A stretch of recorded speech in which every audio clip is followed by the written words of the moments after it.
I want you to take a giant leap with me today.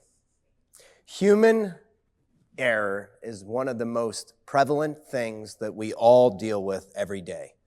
It doesn't matter what industry or what area you're in, people make mistakes.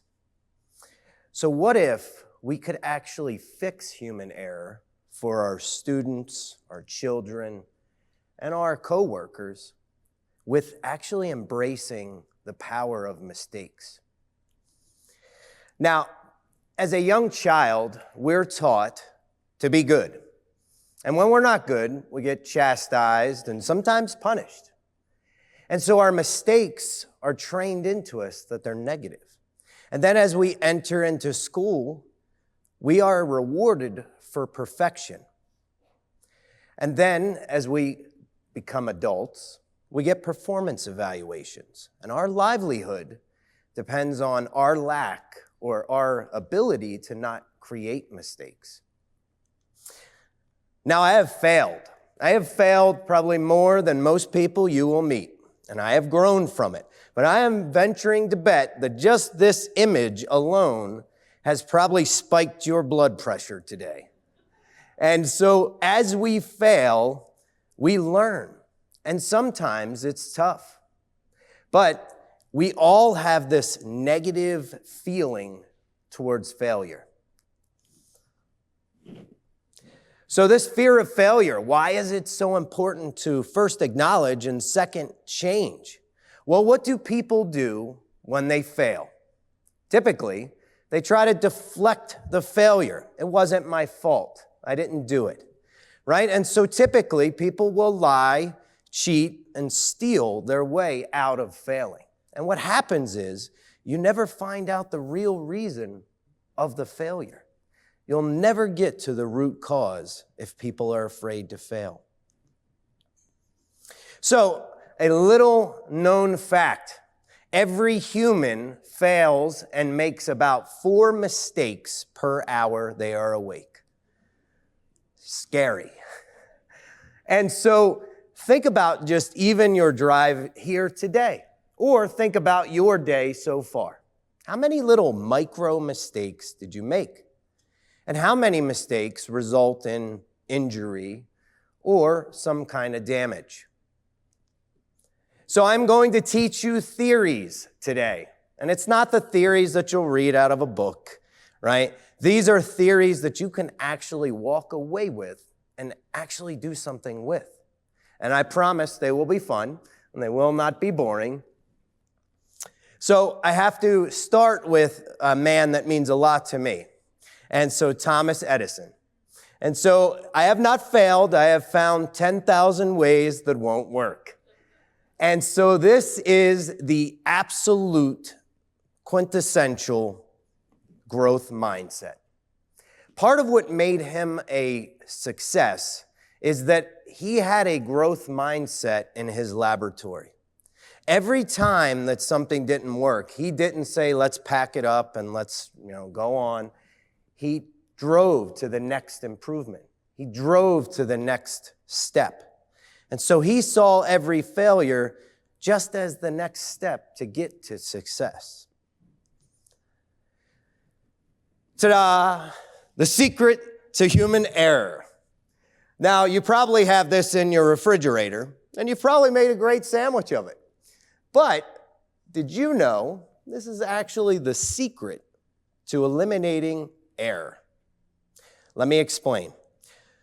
So there was a psychologist named James Reason, and James Reason coined the term the Swiss cheese model.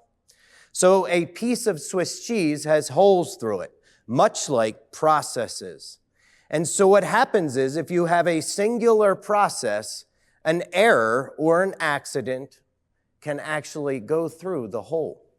So while we know that we cannot truly error-proof humans, because we make 4 errors per hour, we can error-proof them with processes.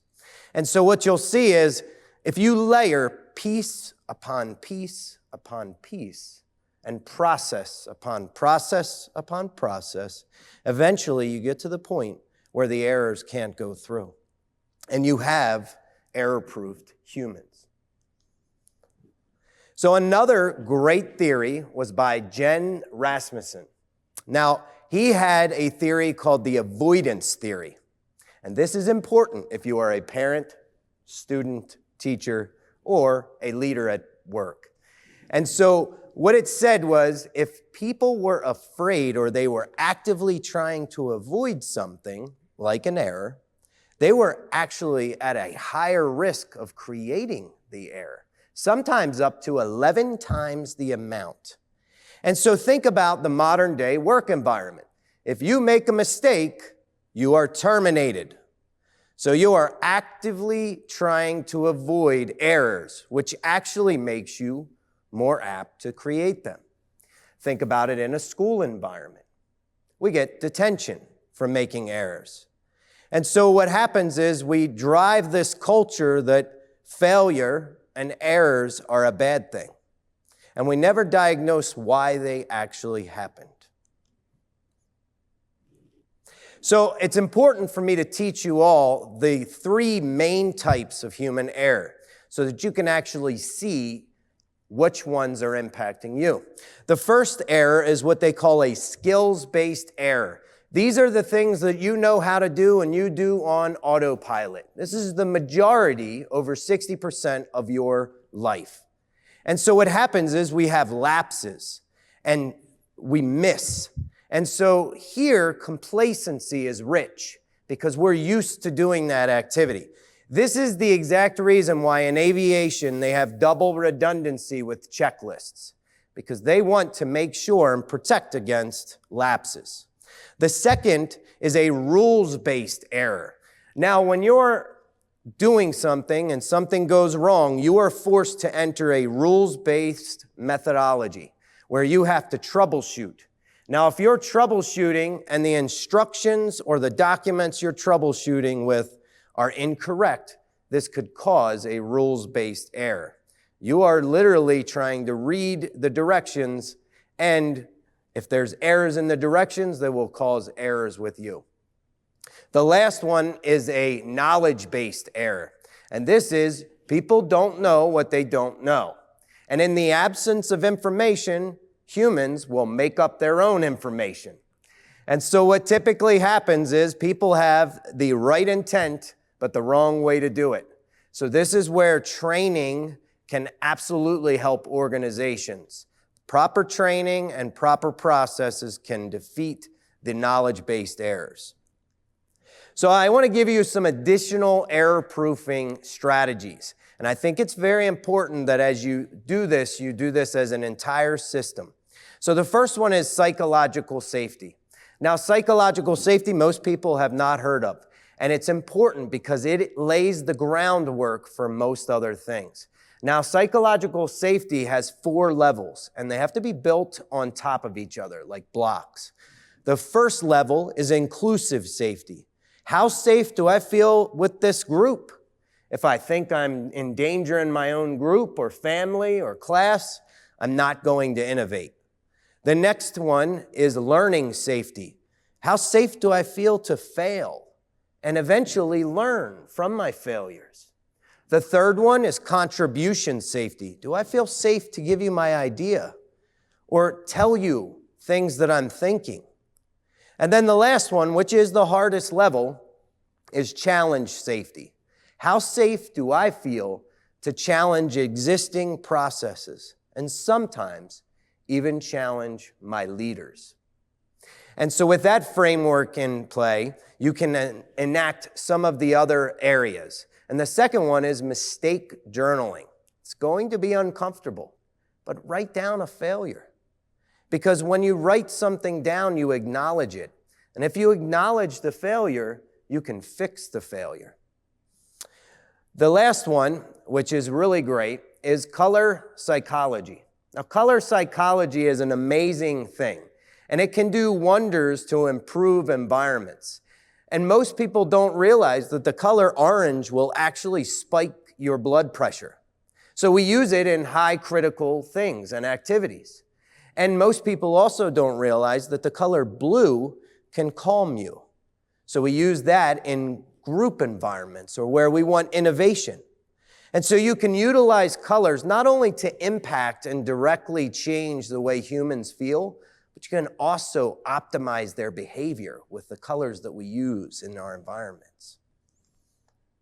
All right, so I want to challenge everybody to a 90-day challenge, and this one's going to be tough, and it's going to be uncomfortable. But I want you to get a notebook, and I want you to journal your mistakes, and I want one a day. And I want you to take that mistake that maybe at the end of the day you think of and you said, I wished I wouldn't have done that. And I want you to look at it, and I want you to look at it as the theories. I want you to look at it and say, how could I add another process so that tomorrow I don't make this mistake? And you can do this with your children, your coworkers, your students. And what it starts to develop is the muscle memory that you will treat everything as a growth opportunity, not just as a negative. And at the end of your 90 days, I want you to look back at your log and look back at your journal. And I want you to see how much you have changed yourself or your environment in that short time frame of 90 days. So I want to end with a couple different stories.